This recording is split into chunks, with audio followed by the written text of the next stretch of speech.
قرآن کافروں کے بارے میں نازل ہوا جو اللہ کو نہیں مانتے تھے، تاکہ آپ کا خیال ہی اس طرف نہ جائے کہ آپ کے بابوں کے بارے میں بھی ان کے ماننے والوں نے وہ عقیدے رکھے ہوئے ہیں جو مشرکین عرب نے اپنے ان بتوں کے ساتھ رکھے تھے، سوائے ایک فرق ہے کہ وہ انہیں چھوٹا آلیہ کہتے تھے، یہ آلیہ نہیں کہتے، اللہ کے بندے کہتے ہیں، ادروائز باقی ساری چیزیں وہی ہیں، اللہ کے نیک بندوں کے نام کے اوپر، فرشتوں کے ناموں کے اوپر انہوں نے بت کھڑے کیے ہوئے تھے،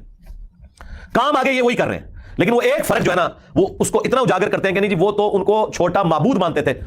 ہم اپنے ان بزرگوں کو معبود نہیں مانتے۔ تو اس کا جواب پھر میں نے دیا تھا سورۃ المائدہ کی آیت نمبر 75 میں، اللہ تعالیٰ نے جیسس کرائسٹ عیسیٰ ابن مریم ان کی ماں کی مثال دے کے کہا ہے کہ ایسی ہستیوں کو پوجتے ہو جو نہ تمہارے نقصان کے مالک ہیں نہ نفع کے۔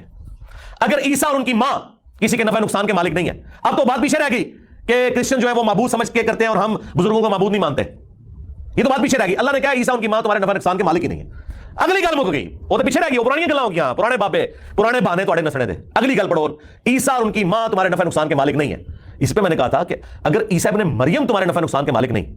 تو تواڈے بابے تو شاہی کوئی نہیں، عیسیٰ کے جیسا ہے ہی کوئی نہیں، عبد القادر جیلانی تے شاہی کوئی نہیں، ہاں مریم کے جیسا ہے ہی کوئی نہیں، رابعہ بصریہ تے شاہی کوئی نہیں۔ وہ آگے نہیں پڑھتے، کہتے پیچھے پڑھو، وہ عبادت کرتے تھے، سرکار مان لیا، آگے پڑھو کہ عبادت کرتے تھے یا نہیں کرتے تھے۔ اللہ نے کہا نفع نقصان کے مالک نہیں ہے، وہ اللہ ہی ہے۔ اس کا مطلب یہ ہے کہ جس کو تم نفع نقصان کا مالک سمجھتے ہو گویا تم اسے خدا مانے ہوئے ہو، بھلے تم کہتے رہو کہ ہم اللہ کا بندہ مان رہے ہیں، اللہ نہیں مانتا اس بات کو۔ اس کے ثبوت میں سورۃ النمل کی آیت نمبر 62 ہے، امن یجیب المضطر اذا دعا،